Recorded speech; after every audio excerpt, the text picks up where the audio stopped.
Good afternoon and welcome to Moments with Pastor E.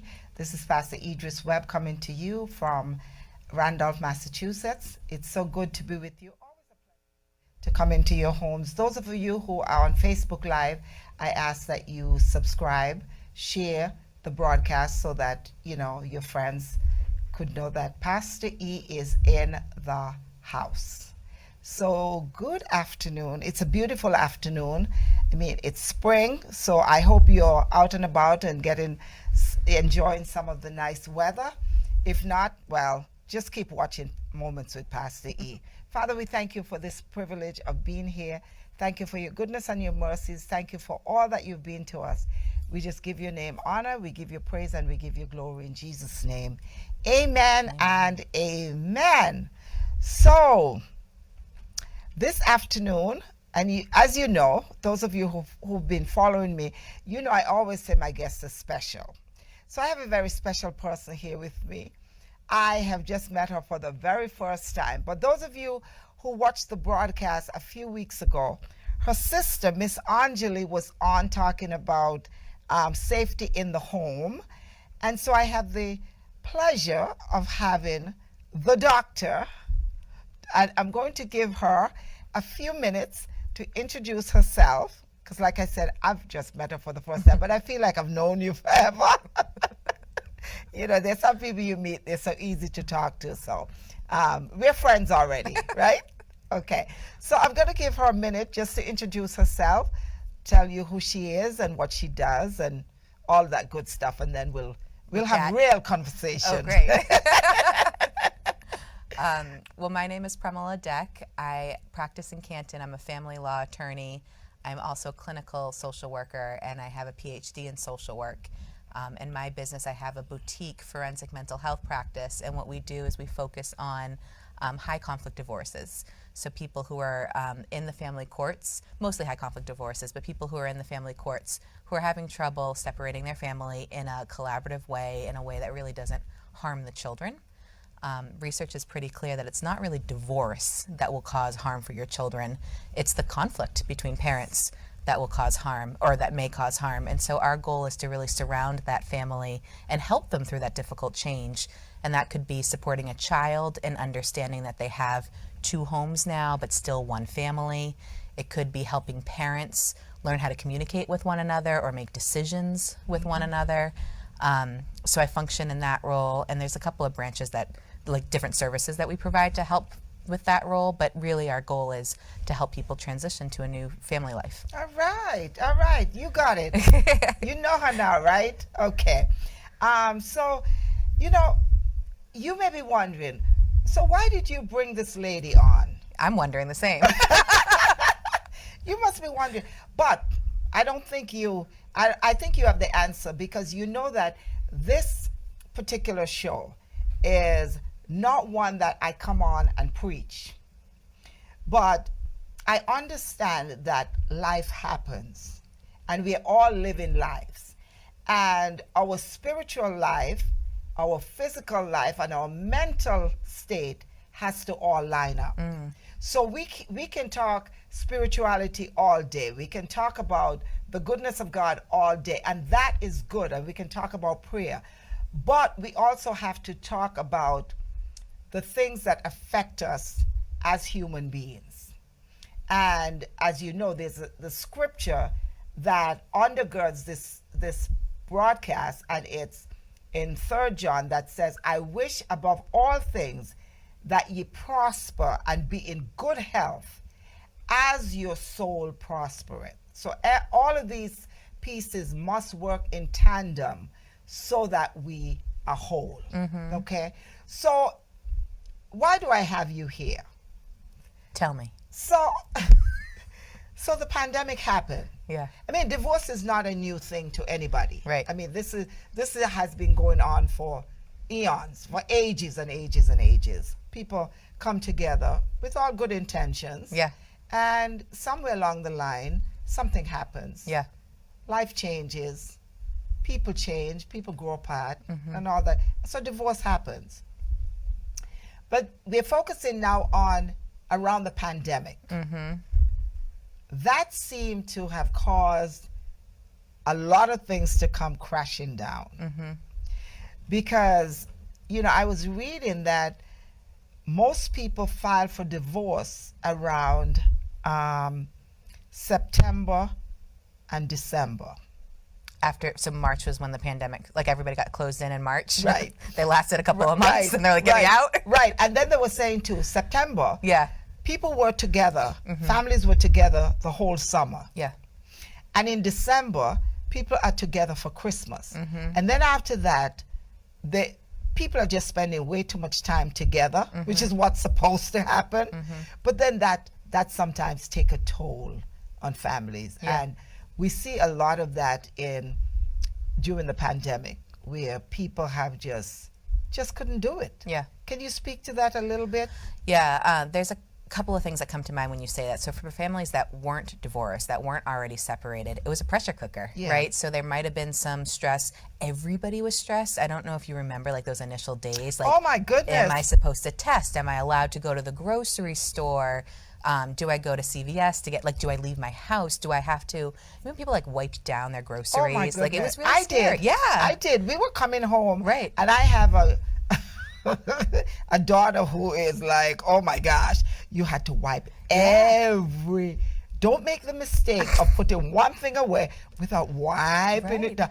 The stress of that alone for me was like, oh my goodness. Well, and you're a great example because you and your daughter, it sounds like from that story, had different ways of handling the pandemic. And it doesn't mean either of you were wrong, but you had different like tolerances, different stress levels there. And so if you can imagine that, and you guys are like blood relations. Yes. If you can imagine a marriage where it is society would allow you to leave. It's very hard for you to leave your daughter, but society might have said, you know, you could get a divorce if you're not able to solve those disagreements. So we saw people who may have had like small fractures in their relationships. Those were really exacerbated by big, scary questions like, do I wipe down my groceries? So for those families, they're stuck in this pressure cooker. And then they started to get divorced, but the courts were backed up. So the courts also were closed. So there was no relief for these families, and there was nobody who was able to help them put together a parenting plan or figure out, or even to work through it if they didn't want to separate. Mental health businesses were also closed. Like everybody was closed for a while. So there was a lack of services to support those families. I'm not I'm not very well versed in the field of intimate partner violence, but we saw a lot of, we were very worried for people who were in homes where there might have been violence in the homes. Because, for example, children would go to school, so there was somebody else who was able to keep an eye on these kids, but these kids weren't going to school anymore. Partners weren't going to their jobs, so there was nobody else who had an eye on people who may have been stuck in these homes. So it was a really scary time for a lot of these families that didn't know how to move forward through this pandemic. So the pandemic put people on some trajectories that were really challenging. One is if you were going through a divorce, the courts were stopped.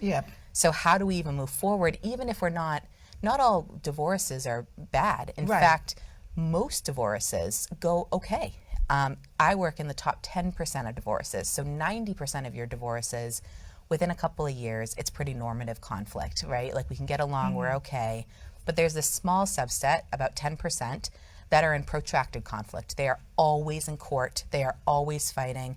If you tell them the sky is blue, the other one's going to say, no, it's red. Like they're just, that's the group that I work with. Most people are able to say, we're going to go our separate ways. We love our kids. We're going to make decisions that are in the best interest for those kids. But for those families, they were stuck. They couldn't get that resolution. It would have been interesting to see if some of these families wouldn't have needed as much services had they been able to move through the court system and received the aid appropriately if the world hadn't shut down because of the pandemic. So now, did you start your business after the pandemic, or because I know you're an attorney? Yeah. And then how did you transition from being an attorney to a social worker with your PhD in social work? Now you have this business that you are helping people navigate through all kinds of divorce and getting kids back together and families to understand how to walk through this this big D, while keeping the kids happy. So how did you get into this business? Yeah, so a little career-wise, I did my law degree and my master's of social work together. Oh, okay. So I went to 2 different schools, but I did it in a 4-year program. So I did like 1 year at my law school, then 1 year in my social work program, and then year 2 I think was in my law school, and then my final year was combined. You're a bright lady. Thanks. And the reason why I did that was I always thought I wanted to be a lawyer. Okay. My mother's a lawyer. I feel really confident in that field. I like to public speak. I argue a lot. Like that's kind of a natural leaning for me. But when I was doing that work, I felt like I was part of the problem. So, for example, for family law, somebody would be coming to me and I was advocating for their stance in an adversarial court process, and it felt not right. This is a family. I don't really want to be part of the tearing of that family apart. I really want to be a part of the mending. This happened. Yeah. This wasn't what we wanted. Yeah. We don't need to bring each mudslaying, like let's move forward, let's move through this. I wanted to be more on either the preemptive side, so like helping a family before they break, or helping them through that change, and realizing, I love to say, 2 homes but 1 family. So for sometimes I'll have parents come to me and they say, we're not a family anymore. And I'll say to them, well, who would your kids say is their family? And then they get it when they can put themselves in their kids' perspective and realize that to their kids, it's still their family. Yeah. So I started this law and social work, and when I was in my program, I had my legal training, my legal externships, and then I had my social work training and my social work externships, but it wasn't clear how to be 2 people. I didn't know how to be a lawyer and a social worker. So then I went to my PhD in North Carolina. I went to UNC Chapel Hill. And I studied forensic mental health. So I learned how to be a social worker in a legal setting. And so all of the roles that I play, I'm appointed by the court, so a judge will ask me to do a specific role. And I have to be able to talk to attorneys, I have to be able to speak the legalese, and then be able to help families understand, the process of divorce that they're in right now, and also to understand that this pain that they're going through right now is normal and also not forever. Right. And how can you guys see through the pain? I often say to people, what attracted you to your co-parent? Because some of the things that attracted you to your co-parent now exist in your child. So when you say to me something like, I hate him or I hate her, you're looking at your child who's 50% of him or her, and it's really helpful to remind that person that there are things about your co-parent that you love, and those things exist in your child. Try to heal the family in that way and get them to really realize that we're here for the kids. Right, and things may have happened along the way to kind of thwart your view of that person. Yeah. But what we need to understand, it's the kids. It's the kids that always get caught in the trap. Because I always say, adults, we can bounce back. We can move on with our lives. We can get another partner. We can do whatever we want to do. Yep. Or not. Yep. Or we can be alone. But for these children who are now torn between 2 people that are constantly going at each other, then what message are you sending to these kids? Right. And how do they move on? Can you speak to somebody who may be going through this? And sometimes I don't think people, just decide they want to be mean to each other. Right. But sometimes they're going through so much, just the pain of the divorce. Yep. You know what I mean? They're going through so much that they don't know how to deal with things in a manner that everybody is, helped. Yeah. There's so many feelings here, right? So I never wanted this. Right. They hurt me. Right. Or maybe even I hurt them and I'm embarrassed.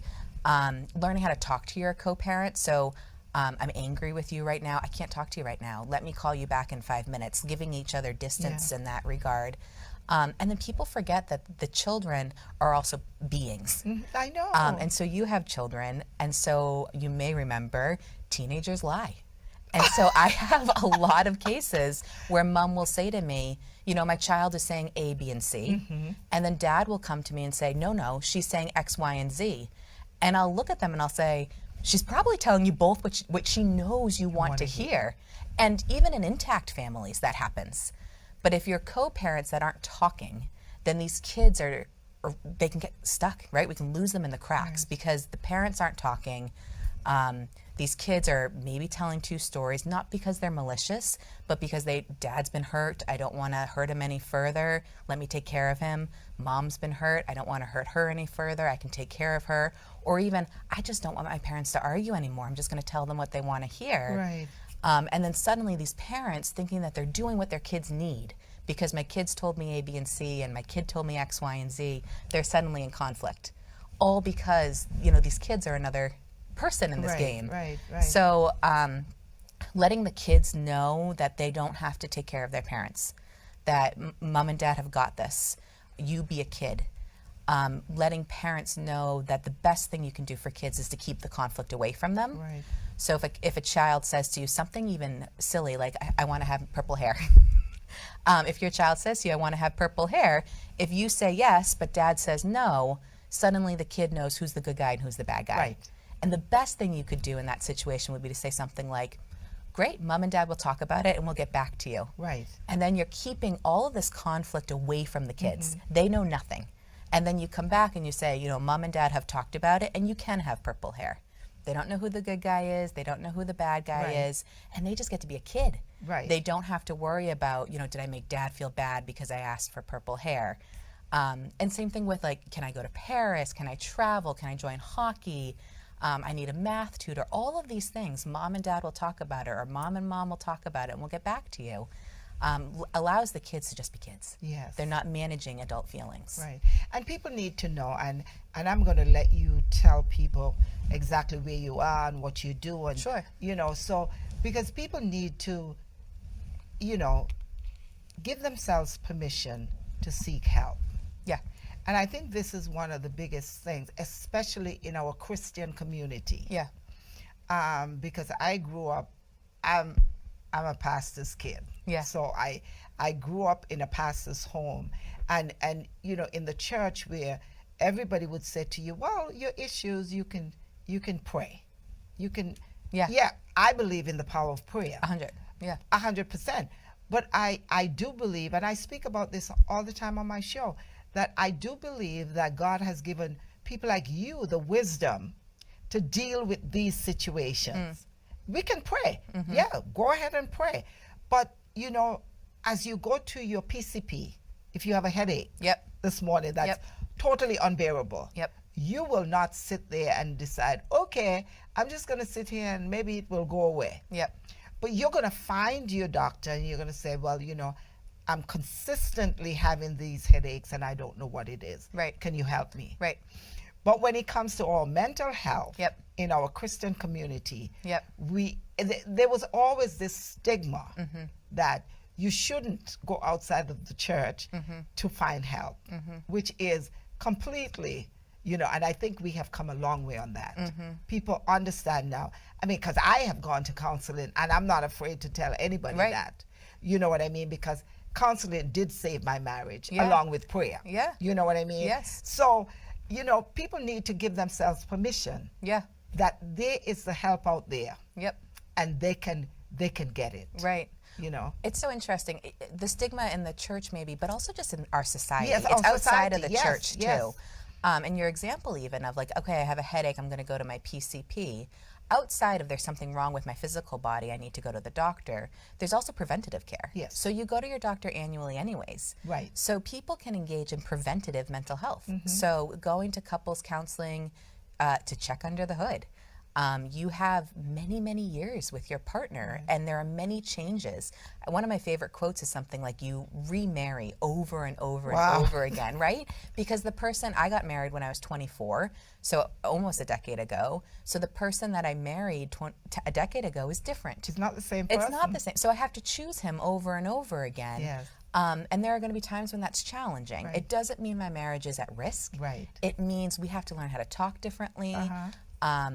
Our priorities may have changed. My husband and I played a funny game the other day where there was 100 values that we got a deck of cards, and there were 100 values, and those values might have been ambition, success, activism, generosity, honesty, and you laid them out and you figured out, what are the values as a couple. And those values might change. So I have young children right now. My values are really strong. I want to be home with my kids. When they start leaving me and they start having lives of their own, that value might shift, and I might now focus on my career. And that might be weird for my husband if he's used to me being home and suddenly I'm on a TV show, right? So You're here. I'm here.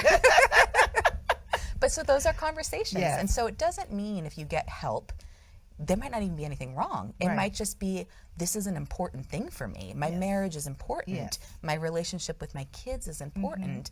And I want to make sure we're communicating well. And all relationships can be better. All relationships can improve. Exactly. And we don't always have the answers. Never. We think that we do. Yeah. You know what I mean? Like, I've been doing this for a long time. Yeah. So, I can do. I've been married almost 37 years. Yeah. And, there's still things that, mind you, I won't fight the battles that I fought at 10 years. I'm past that. Yeah. Like you said, we're evolving, we're growing, we're in different places. Things that mattered so much at 5 years will not matter at 30 years. Yep. Because we have, but still, you're still learning things about your partner. You don't always know everything about them. So, like you said, you always have to check under the hood. Make sure if you're going to keep this thing going. Yeah, it needs maintenance. It does. It needs maintenance. It does. And I think people may have looked at me a little strange and said, you went to counseling? I did. Yeah. Because you get to a place where you realize, if I'm going to stay in this marriage, and if this is going to be a whole, I have to do something. Yeah. Because you feel like, you're losing something here, like, it's not working. Right. And so the professional is there. Yeah. So you go and see where the nuts and bolts need to be tightened up, and and I learned a lot. Yeah. Because you think you're doing this thing right. Right. And it's all about you. Yeah. It's incredible. Like, yeah. I'm right. Yeah. I get all the answers here. Yes. It was a wake-up call. No, it's incredible. And it's incredible to hear how the way I might phrase something lands okay on you, but lands poorly on my partner. Yes. And so that's a me issue. I have to learn how to communicate better with my partner, or differently, or he has different needs than I have. Sometimes people talk about love languages. So like how you express love. I'm a words of affirmation person. Yeah. So if my husband comes home and says, thank you for cleaning the kitchen, I feel like $1 million. Yes. But that's not my husband's love language. Right. So he never gives me words of affirmation. So I'm always yelling at him because he never thinks to do it. Right. So we actually also had to go to couples counseling just to learn, how do you want to show each other appreciation? And frankly, when there's divorce, that doesn't change. Like, your co-parent is still doing a lot of work. How do you show each other, even though you're separated? Apart, How lovely that I feel comfortable and safe that my kids, when they're with you, are having a good time, that they're safe, that you're looking out for their best interests. You guys still have to maintain that trust in one another. And so just because you're no longer married doesn't mean that you're not mom and dad anymore. But the thing is that people are so, and divorce is a hard thing. Divorces we are so won't hard. sit here and say, it's not difficult. So people are in the angry stages. Yes. At the very beginning. I'm not a professional. I'm just talking from experience. So people are mad at each other. Yeah. Because if there must have been a reason why you guys have gotten to this place where you say, I'm done. Yep. So there's some bitterness, there's some anger. And sometimes people just can't pull it together and say, okay, these children, I have to watch what I say to them. Because I've seen people who talk about the other person. That's right. Or the partner to the children. Yep. And I'm like, no. That is so... That's about the most harmful thing you can do. Wrong. Yeah. Because that's mom and dad. That's Speak who they to that. love. Yeah, that's who they love. That's mom and dad. And also, as I was saying earlier, they're half of that person. Yes. So when you say, your dad's selfish, am I selfish too? Yeah. Your dad's a jerk. Am I a jerk too? Your dad's stupid. Am I stupid too? Because I'm half of my dad. So when you say hurtful words about your co-parent, your kids are hearing it. And then also we have to think about we're modeling for your kids. What sort of relationship do you want your kids to have in the future? How do you want them to handle conflict? So a marriage, a divorce is a conflict. So how do you want them to handle conflict? It doesn't have to be divorce in the future, but when they have a difficult boss, how do you want them to communicate with that difficult boss? And you're right, there's a lot of anger. So some of the skills we teach them is like an emotional thermometer. So 10 being like, I'm boiling mad, I'm seeing red, like I can't even think clearly. 1 might be I'm super withdrawn, like I'm shut down, I can't see anything. If you're at a 10 or you're at a 1, you should not be talking to your co-parent because you're not rational anymore. So you have to be able to read your own emotions and talk when you're at that like 5 zone. And if you're not at that 5 zone, you have to be able to communicate. I'm not able to have this conversation right now. I will address it with you tomorrow. So you let them know that I'm not ignoring you, I'm coming back to this, but I have to take care of me right now. And when you think about kids who are watching that, kids who are watching you give yourself that dignity of taking care of yourself and then also still treating your co-parent with respect. I hear you, I can't do this right now, but I'll come back to it. That's incredible modeling for your kids. Yes, and I think it's so important to maintain that relationship with parents. Having the kids, you know, loving their parent. You don't have to love that husband anymore. That's right. That's entirely up to you. But like you said, remembering that this is this child's parent. Yeah.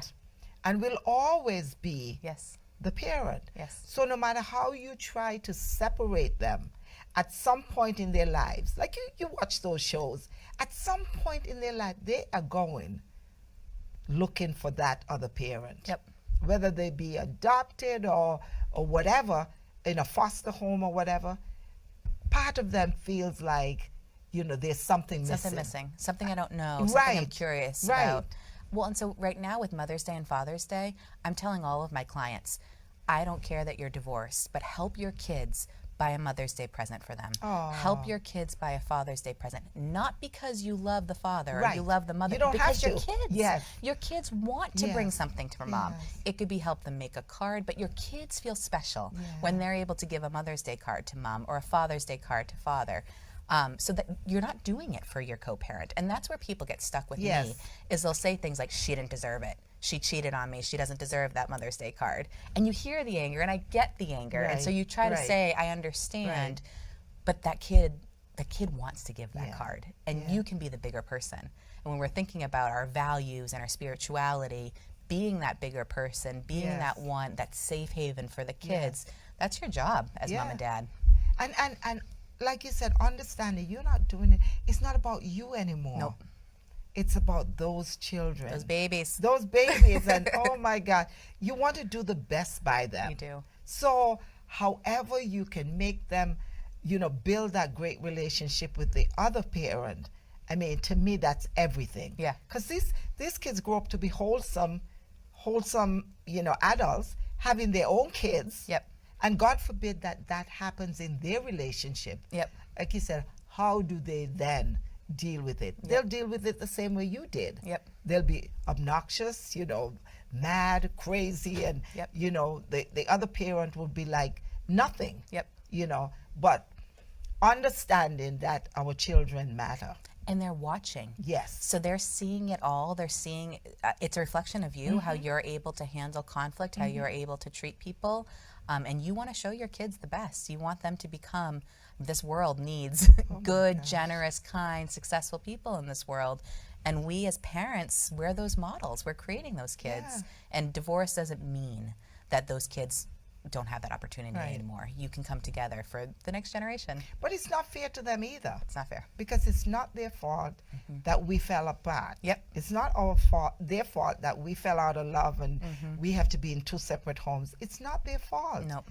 So we just have to make it, you know, easier for them so that when they're going to dad, they don't feel like, or when they're going to mom, they don't feel like, oh, do I really want to go there? Yeah. they're happy to go. Yeah, You there know? are some examples that we give about the transition. So, right, Yeah. if you and I have children and I'm transitioning Yeah. those kids, if you and I can just wave to each other, even if we're not at this point where I can say, you know, Pastor E, have a great day, have fun Right, with our right, kids, right, right. even a smile and a wave, you know, like when somebody gives you the silent treatment, how you can feel that tension? Can you imagine being like a 6-year-old who's in that tension once a week whenever mom and dad are together? So just the exercise of faking a smile and faking a Right, wave right. just gives the kids, really, when we do a transition, it's minutes, 5 minutes. And if you can fake it for 5 minutes, you're giving these kids, you're relieving them of this incredible burden. And then we challenge people to think about, okay, so you're going to go to Susie's soccer game. Both of you are going to be there. You're going to support Susie. That's wonderful. Let's say dad stands on the left side of the field and mom stands on the right side of the field. When Susie scores the winning goal, where is Susie going to look? If she looks left, oh, I've betrayed mom. If she looks right, dad's mad. So just being on the same side of the field, even if you're 5 people apart, like all of those little things that we can do as mental health professionals to teach you, like you might not have thought of that right away. The initial reaction might have been both parents are at the game. That's wonderful. But we can take it one step further to relieve the kids of that burden because they feel it everywhere. And if you give them the grace of being able to look at the right side of the field, honey, we're both there for you.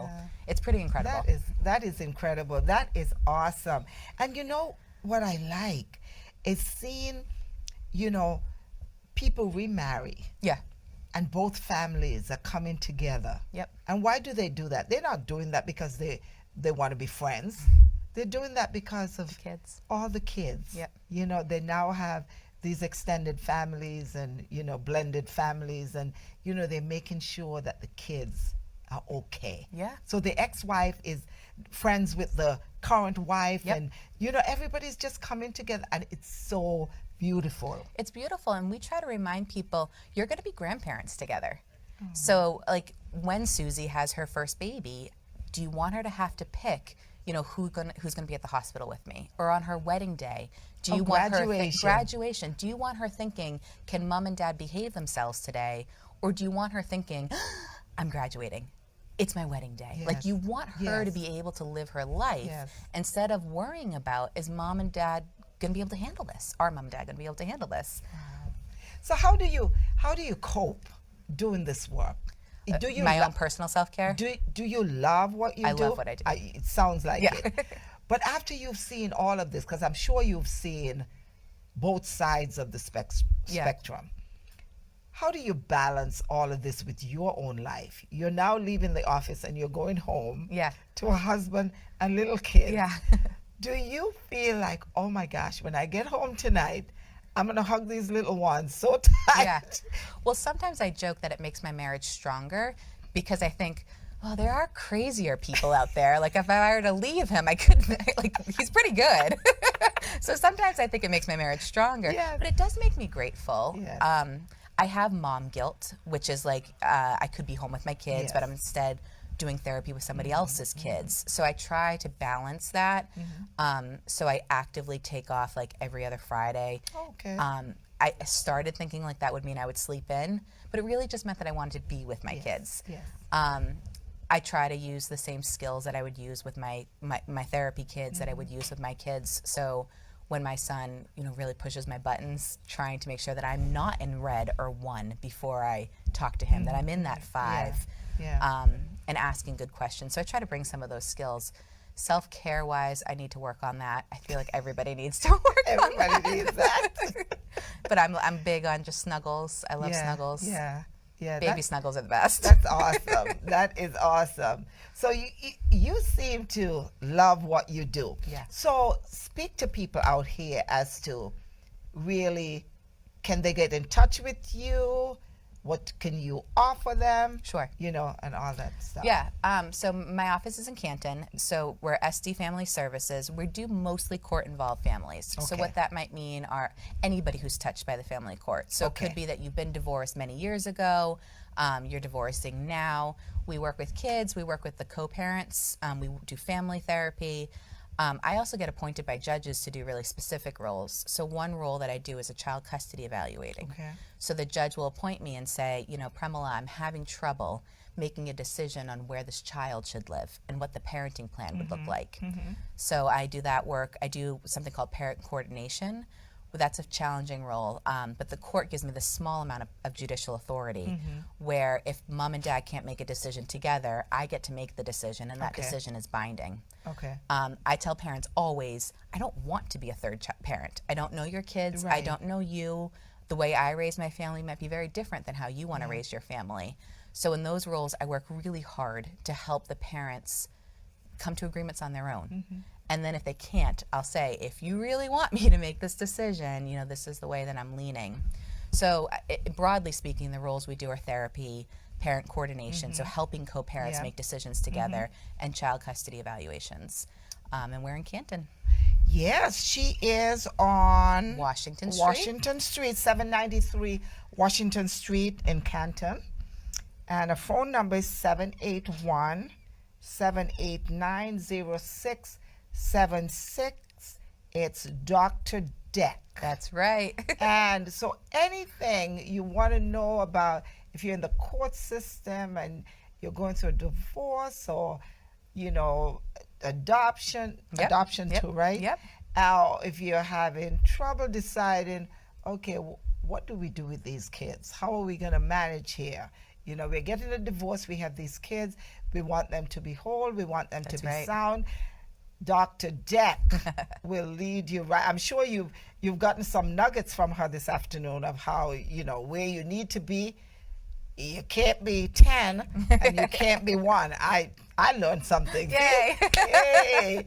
I got that. So I can pass that on to my married daughter, you know, who's pretty good at balancing things at home. So, you know, but, you know, the pandemic has done some bad things, but it also has done some good things for people too, you know, with their families, because my daughter has the privilege now of working at home permanently. Yep. Because the company decided we're not doing the brick and mortar anymore. And it puts things in perspective for a lot of people too. Like she has 2 little kids, so she gets to drive them to school. Exactly. To, you know, take them home from school, and you know, because she was driving an hour and a half away. Yeah. You know, and so they decided, you know, now this is too much.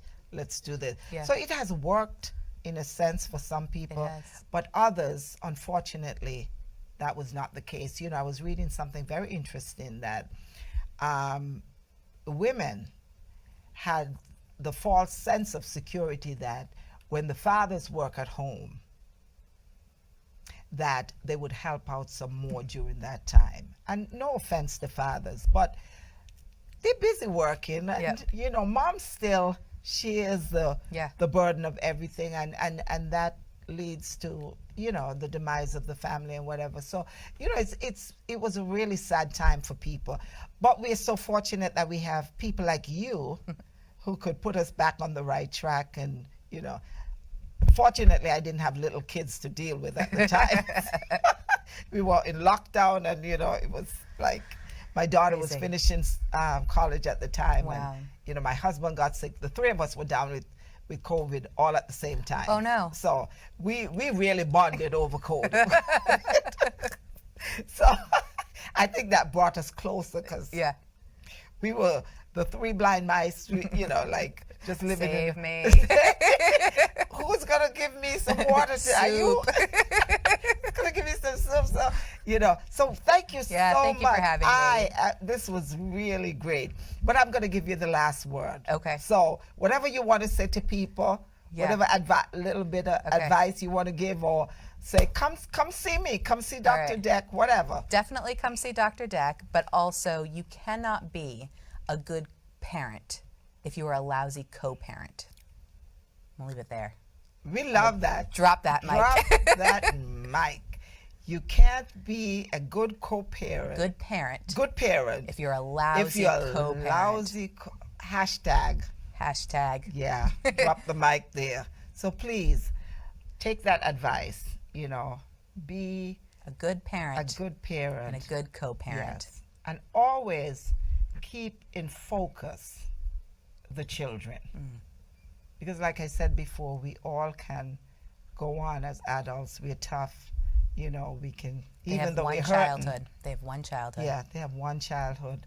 Make it, you know, make Yep. it the best you can. They only have so many Christmases, so Yes. many birthdays. You Yes. don't want to spend it fighting over, does mom get to see you on Christmas or Right, not? right. Put that aside. They get, I mean, childhood's 18 years. They get 18 Christmases. You get Yes. 18 with them.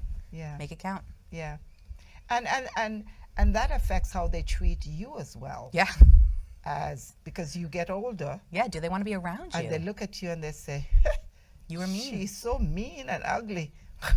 We just stick her in the nursing They home. wouldn't and- say that to us, though, right?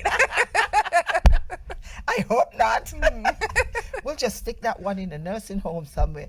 But it does affect them. Yes, You totally. know, and sometimes, you know, people in nursing facilities and stuff, and you see there's nobody coming to visit this. They have nobody. And you wonder It makes you wonder. what happened. It does make you wonder. And sometimes you get to know a little bit of the history that, well, mom and dad, they weren't really, Yeah. they really didn't do right by the children. And although we should be forgiving, you know, there's some kids who will never forget how they were treated, That's right. you know, and it's a cycle. So they go on and they may be treating their own kids, Yeah. you know, the same way. Yep. So, Dr. Deck, thank you so Thank much. you, Pastor E. Yes, I may have you back because you know what? We just scratched the surface.